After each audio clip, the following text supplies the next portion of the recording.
네, 예장 합동 교단 내에서도 이제는 여자 성도들에게 여성에게 안수의 길이 열려야 한다고 하는 여론이 높아지고 있습니다. 2019년 5월 실시한 설문조사에서 88%의 응답자들이 여성 군목에 대해서 긍정적인 답변을 내놓았을 뿐만 아니라 81%의 응답자들이 여성 사역자가 타 교단으로 유출되는 것과 그리고 그에 대한 대책이 필요하다고 하는 응답을 내놓게 되었습니다. 뿐만 아니라 총회에도 여성에게 안수하자고 하는 헌의안들이 올라왔는데요. 2011년 96회 총회에서도 여성 목사 장로 임직의 건이 올라왔었고 2021년 106회 총회에서도 여성 장로를 허락하고 총신대학 여성 졸업자에게 목사 안수를 시행하자고 하는 헌의안이 올라왔습니다. 2019년 104회 총회와 2020년 105회 총회에서는 신학부가 여성 안수와 강도권에 대한 논의를 하게 되었는데 2020년에 보고된 연구서에서는 저를 포함한 3명의 연구자가 여성 사역자에게 대한 긍정적인 연구 결과를 내어놓은 바 있기도 합니다.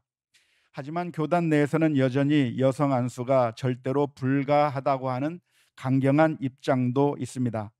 여성 안수는 하나님의 말씀보다 시대의 풍조를 따라가는 잘못이라고 하는 의견이 여전히 있고 뿐만 아니라 교단의 헌법과 교리에 이미 명시된 것으로 이와 반대되는 입장을 갖는 것은 임직 서약을 위배하는 것이며 따라서 교단을 떠나야 한다고 하는 그런 강력한 주장도 있습니다.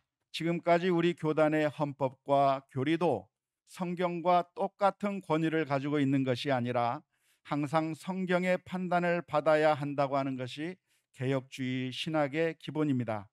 따라서 헌법이나 교리와 신조도 성경과 똑같은 위치에 놓을 수 없고 항상 성경의 가르침에 잘못된 것이 있으면 언제든지 수정할 수 있다고 하는 것이 교단의 입장이라고 할 수 있겠습니다.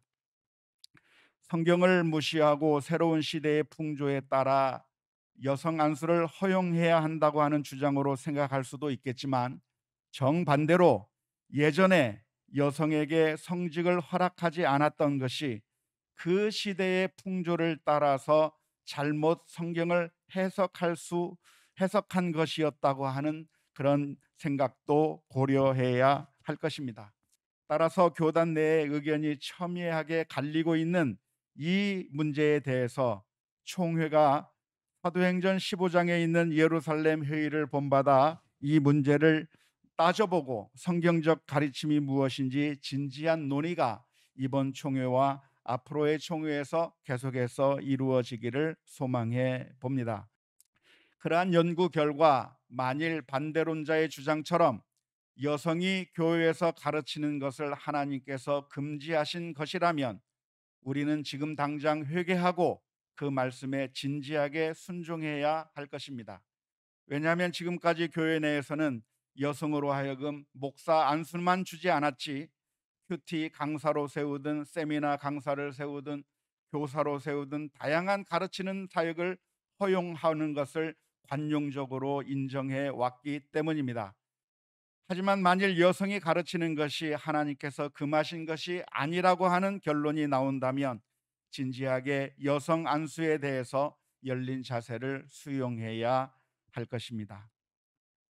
비록 성경은 여성이 잠잠하라고 하는 구절이 있고 여성에게 가르치는 것을 허락하지 않는다는 구절이 있지만 이러한 말씀은 당시에 여성들이 예언을 하고 가르치면서 무질서했던 것에 따른 그런 예방 차원이었다고 하는 것이 오늘날 성경학자들이 일반적으로 받아들이고 있는 결론입니다. 성경 전체의 가르침은 하나님의 말씀을 전달하는 것은 전달자가 누구냐가 중요한 것이 아니라 무엇을 전달하느냐가 중요하다는 것이었습니다.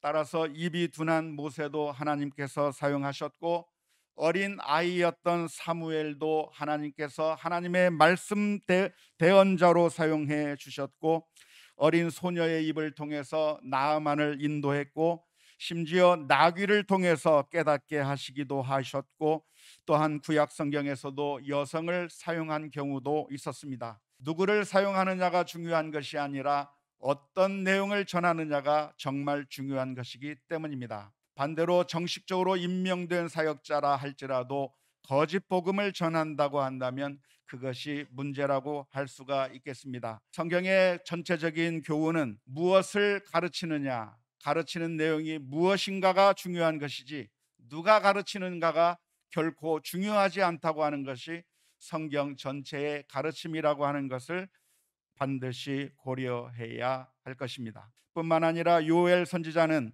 마지막 때가 되면 모든 사람에게 하나님의 영이 임하여 예언할 것이라고 예언했습니다.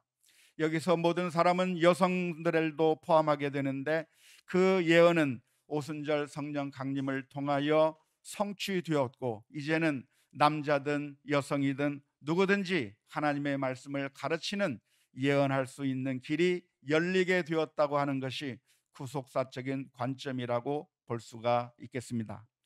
우리는 성경을 해석할 때 성경을 몇몇 구절에 의존할 것이 아니라 토타 스크립투라, 성경 전체의 가르침이 무엇인가에 귀를 기울여야 합니다.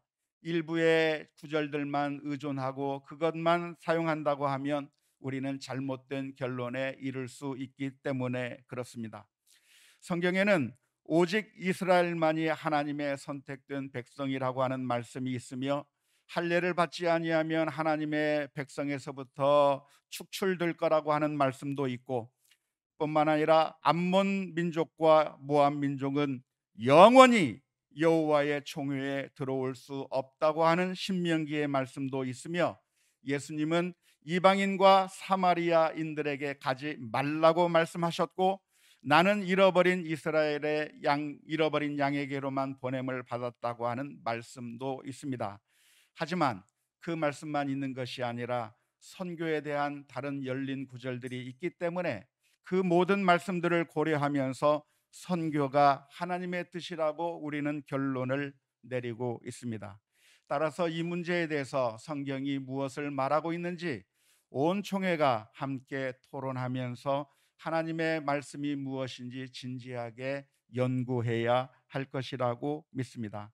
예수님께서는 바리새인들을 향해서 너희가 전통으로 하나님의 말씀을 폐한다고 책망해 주셨는데 우리가 그동안의 관습과 습관에 따라서 하나님께서 원하시는 방법을 무시하고 있는 것은 아닌지 진지하게 돌아보아야 할 것입니다. 성경이 과연 무엇을 말하고 있는가에 대한 이해가 지금은 상반되어 있다고 하는 것입니다. 이러한 상태를 그냥 내버려 두고 자기가 주장했던 것만을 계속해서 지금 주장할 것이 아니라 이 총회를 통해서 또한 연구를 통해서 다양한 소리를 들어보고 진지한 하나님의 가르침이 무엇인지 귀를 기울이는 열린 그런 자세를 소망하고 싶습니다.